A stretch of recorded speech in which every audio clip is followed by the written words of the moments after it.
Ölkədə və dünyada baş verən ən son hadisələrdən xəbərdar olmaq üçün videonu bəyənib, kanala abunə olub, bizə dəstək ola bilərsiniz.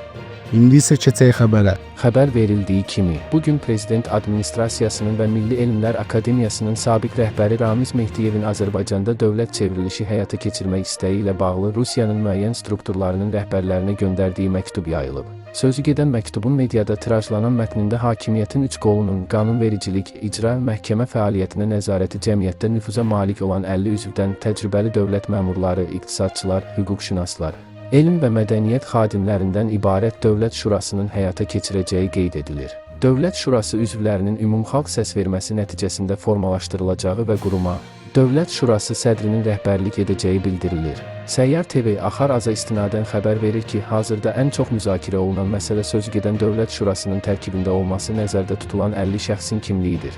Teleqraf Agentliyi Ramiz Mehdiyevin məktubunda sözügedən 50 nəfərlik Dövlət Şurası üzvləri arasında AFCB və Müsavat partiyalarının rəhbərliyində təmsil olunan şəxslərin adlarının da olduğu haqda mənbələrə istinadla məlumat yayıb. Həmin siyahı dəqiqləşdirilir. Yaxın vaxtlarda siyahı təqdim olunacaq.